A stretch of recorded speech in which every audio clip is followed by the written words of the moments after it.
Dear commerce students, welcome to my YouTube channel doctor Hemant Karunia accounts and tax class. आज जो हम लोग इस टॉपिक में कवर करने वाले हैं आज के इस वीडियो में वो है कॉस्ट अकाउंटिंग का contract account year wise recording transactions. कि हम लोग कैसे, अगर हमें 2-3 साल के ट्रांजेक्शन्स दे रखे हों तो कॉन्ट्रैक्ट अकाउंट कैसे बनाएंगे। मैं हूं doctor Hemant Karunia, assistant professor department of accountancy and business statistics, Shri Sanwaliya ji government college Mandphiya. तो अगर आपने अब तक चैनल को सब्सक्राइब नहीं किया है तो सब्सक्राइब कीजिए, शेयर कीजिए।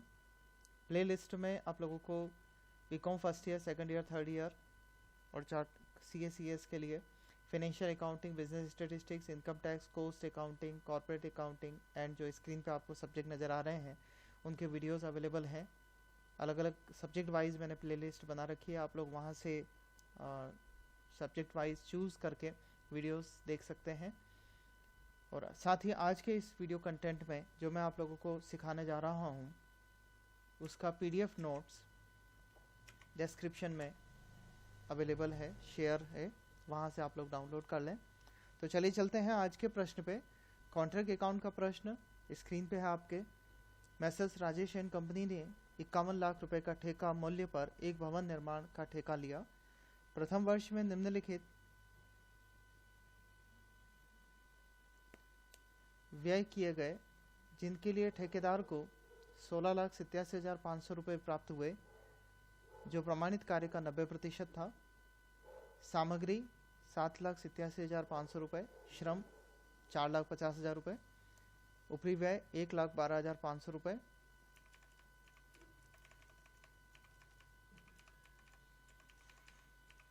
दूसरे वर्ष में संस्था ने निम्नलिखित व्यय किए। सामग्री पर 11 लाख रुपए, श्रम पर 9 लाख रुपए, ऊपरी व्यय 2,25,000 रुपए। दूसरे वर्ष में ठेका पूरा हो गया और ठेके की शेष राशि ठेकेदार को प्राप्त हो गई।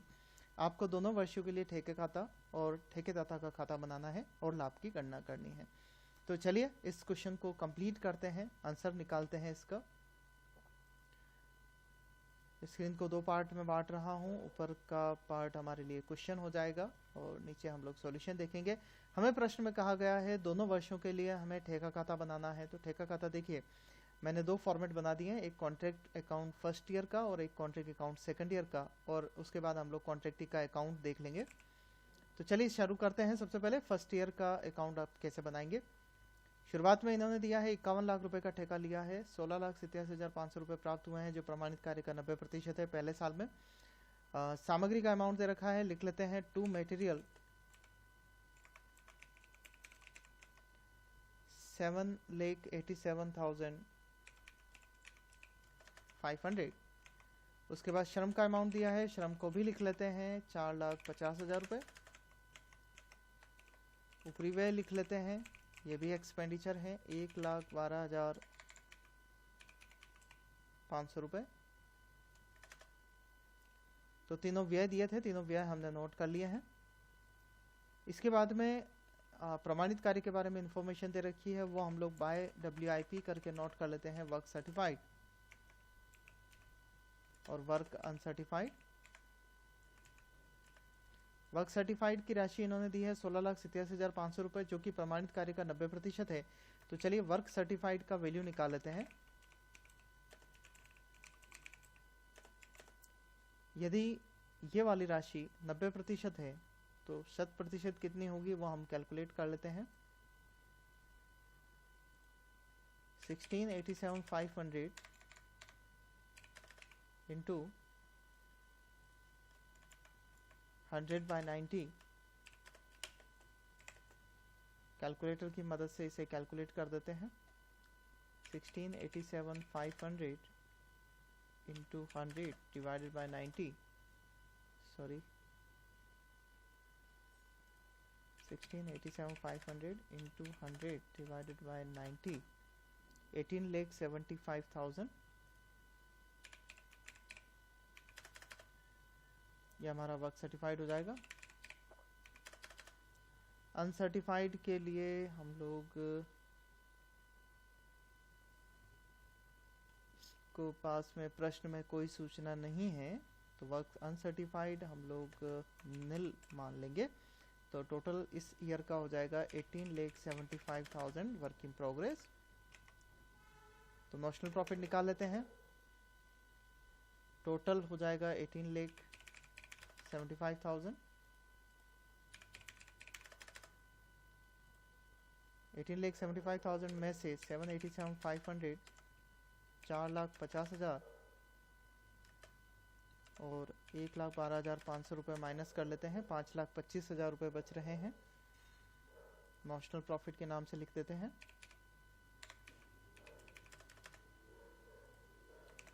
To notional profit.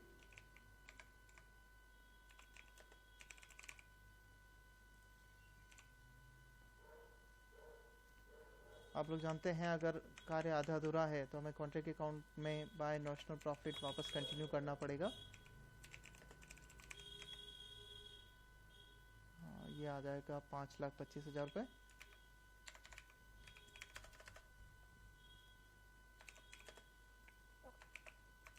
WIP reserve और P&L में कितना राशि ले जानी है वो हम लोग लिख लेते हैं। टू P&L और टू WIP रिजर्व कितना रहेगा। इस राशि को निकालने के लिए हम लोगों को निकालना होता है percentage of completion. Percentage of completion के लिए आपको जाना होगा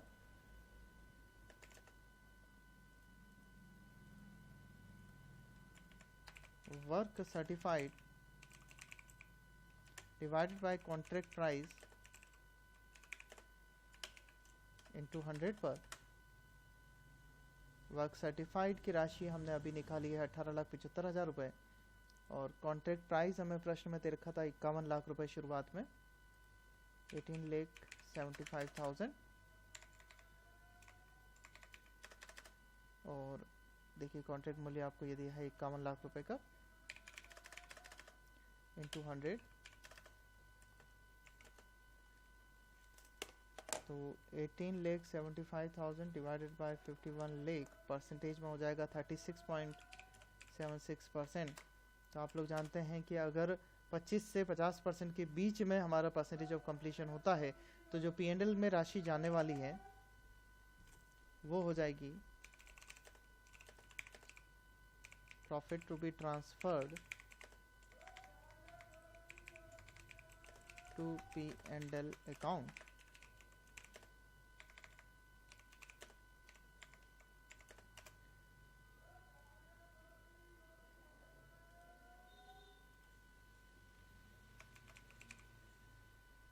नॉशनल प्रॉफिट इनटू, क्योंकि ये परसेंटेज 25 से 50 के बीच में आया है तो 1/3 वाला फॉर्मूला हम इस्तेमाल करेंगे। 1/3 into cash received divide by work certified.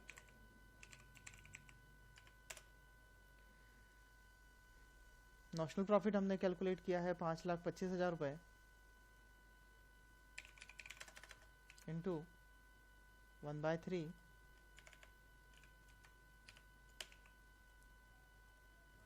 Into cash receive प्रश्न में दिया था 16,87,500 रुपये और वर्क सर्टिफाइड हमने अभी कैलकुलेट किया था 18,75,000। तो इसका आंसर निकाल लेते हैं। P&L में जाने वाली राशि ज्ञात हो जाएगी। 5,25,000 into 1/3 into 16,87,500 divide by 18,75,000 equals to 1,57,500। ये अमाउंट हम लोग P&L में लेके जाएंगे। 1,57,500 को हम लोग P&L में लिख लेते हैं और उसके बाद WIP रिजर्व बैलेंस फिगर निकाल देते हैं। 5,25,000 रुपये में से P&L में अमाउंट गया है 1,57,500, डिफरेंस 367,500 रिजर्व में रह जाएगा। तो इस तरह से हमने फर्स्ट ईयर का अकाउंट कंप्लीट कर लिया। अब सेकंड ईयर का कंप्लीट करने के लिए आप लोगों को सबसे पहले जो इम्पोर्टेंट बात सीखनी है वो है इसका वर्क इन प्रोग्रेस 18,75,000 था, जिसमें से 3,67,500 का हमने रिजर्व रखा है।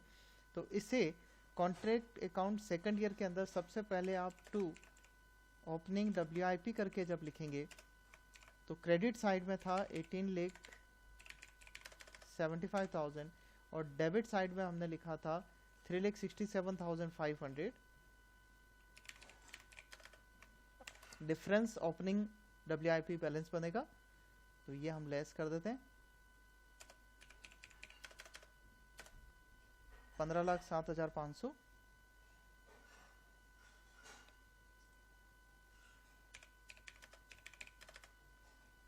अब नेक्स्ट ट्रांजेक्शन हमें नोट करने हैं। सेकंड ईयर में भी इन्होंने सामग्री, श्रम और उपरिव्यय दिए हैं, वो हम लिख लेते हैं। टू मटेरियल का अमाउंट दिया है 11 लाख।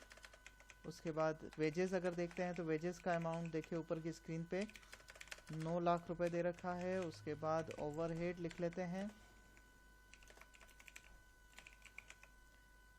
2,25,000 रुपए। और क्योंकि इस ईयर में कॉन्ट्रैक्ट पूरा हो गया है तो हम लिखेंगे बाय कॉन्ट्रैक्टी 51 लाख रुपए कॉन्ट्रैक्ट प्राइस। और P&L निकाल लेंगे। प्रॉफिट कैलकुलेट हो जाएगा। चलिए प्रॉफिट कैलकुलेट कर देते हैं। 51 lakh minus 11 lakh minus 9 lakh minus 2,25,000 और सबसे पहले फिगर था 15,07,500, 13,67,500 का प्रॉफिट कैलकुलेट हो जाएगा।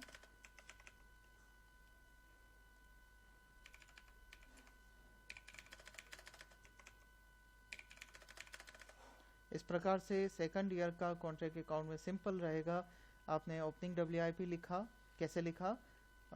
फर्स्ट ईयर के कॉन्ट्रैक्ट अकाउंट में बाय WIP जो क्रेडिट साइड में लिखा हुआ था और डेबिट साइड में जो WIP रिजर्व आपने निकाल रखा है, इन दोनों का डिफरेंस आप लोगों को उस सेकंड ईयर के कॉन्ट्रैक्ट अकाउंट के डेबिट में लिख लेना है। उसके बाद मटेरियल, वेजेस, ओवरहेड, कॉन्ट्रैक्ट पूरा हो गया, बाय कॉन्ट्रैक्ट ही लिखिए और उसके बाद में टू P&L का राशि ज्ञात कर लीजिए। अब चलते हैं कॉन्ट्रैक्ट अकाउंट पे। कॉन्ट्रैक्ट अकाउंट बहुत आसान है। सबसे पहले इससे कैश रिसीव हुआ था फर्स्ट ईयर के अंदर, तो बाय बैंक 16,87,500 फर्स्ट ईयर का अमाउंट आएगा। फर्स्ट ईयर में बस यही फिगर आना है, बैलेंस कैरी डाउन हो जाएगा 16,87,500। सेकंड ईयर में जब आप इस कैरी डाउन को ब्रॉड डाउन में कन्वर्ट करेंगे तो बाय बैलेंस BD 16,87,500 और उसके बाद बाय बैंक।